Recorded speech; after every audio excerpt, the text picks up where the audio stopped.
from r/pro revenge. You demand we work overtime for free? Enjoy trying to open the store with no employees. I've met Grumpy in Narcotics Anonymous. He volunteered there after they helped him and became my sponsor. Seeing that I was trying to get my shit together, he offered me my first job out of high school. Grumpy was the manager of a store for a company that sold everything you needed to build a house, from cement and bricks to custom-made cupboards. I started as a loader, filling the trucks that were making deliveries. A little background for the company, as it plays an important role for later. When they started, back in the early 80s, they sold everything you needed to build a brick-and-mortar home wholesale to professionals. During their first expansion, they got a really good reputation for their prices of power tools, custom cupboards, and landscaping, including custom-made garden furniture. The stores were basically big warehouses. In mid-90s, they opened their doors to the general public, which, accompanied by a rising tent of do-it-yourself, skyrocketed their sales. That brought a second, smaller wave of expansion and the opening of the online store, first only with phone orders, and later with a proper site. When I joined, they were doing a third shift on their business plan. They had cut down on things that weren't a big seller, like bricks and concrete, and were focusing more on the big sellers, custom-made furniture, landscaping, tools, and plumbing. My first 8 months on the job was a dream. Grumpy was an excellent manager. Having started in the company roughly the same age I was, and being promoted through the ranks, had developed a very distinct managerial style. His concept was simple. If my employees are happy, they work better and provide better services, which leads to better sales. That meant that while Grumpy managed one of the inner city stores, meaning medium to small size compared to others, we were fourth in revenue nationwide and first in customer happiness. And then the reason for his nickname, Stroke. While everyone called him Grumpy, a nickname he was kind of proud of, he was far from it. The reason was he had a medical condition that affected his nerves and had left him with a permanent frown on his face. He had declined promotion due to that condition, knowing the extra stress would make his condition flare up, meaning he wouldn't be as effective as he would like. His medical condition flared up unexpectedly, and Grumpy had to be hospitalized and be on sick leave for a time. HQ decided to not have one of Grumpy's assistants be an acting manager for the duration, but bring in a regional manager to take over the store for the duration. Let's call him Wilhelm. Wilhelm was the exact opposite of Grumpy. He was younger than Grumpy. He was in his late 20s. Grumpy was in his late 30s, had a business degree, and he hadn't worked the floor at all. He was hired from the beginning as an office drone and climbed his way to regional manager. The reason he was put in charge of our store had to do with the change of the business plan of the company. You see, the change of focus had created a lot of empty space in the stores. A supermarket chain had approached the company with an offer to rent the empty space, especially for inner-city stores. The company had accepted and placed regional managers in key stores to help with integration.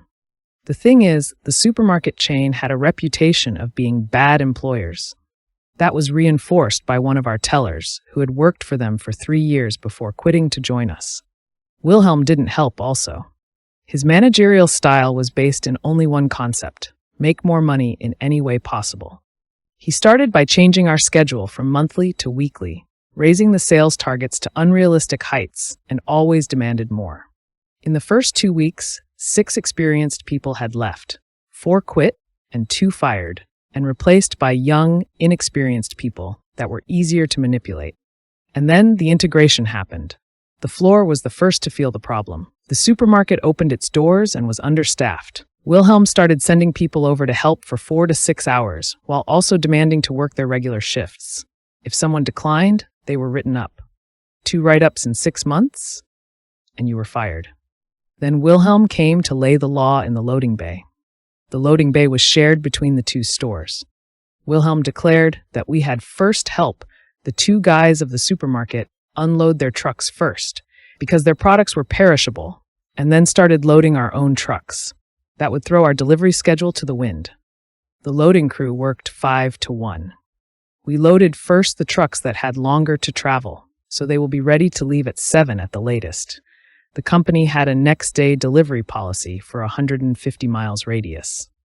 What Wilhelm declared meant we couldn't start loading our trucks before 7:30, and they couldn't start their route before 9:30. We said as much, but Wilhelm didn't care. He said we had to do both jobs. When someone inquired about overtime, Wilhelm said no. He said we already made too much money with unsocial hours, 5 to 8, and leaving early, so he wouldn't approve overtime. So, from a nice environment that you wanted to work for, we all started getting miserable. We lost 10 people in the loading crew in a month because of the new rules. The new hires didn't last long. The floor was a mess also. Started turning personnel faster than a dollar hooker. Anyone who is staying is either looking for another job, is afraid of unemployment, or is too young to know better.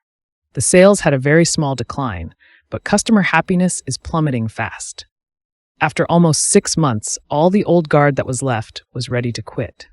But our savior came back. Almost 6 months from the day he was hospitalized, Grumpy walks in the store to claim his rightful position. He isn't a knight in shining armor, riding a pure white horse, carrying a legendary sword. He is in a normal attire, slightly limping and holding a cane. We have a welcome back party and have a small glimmer of hope now he is back.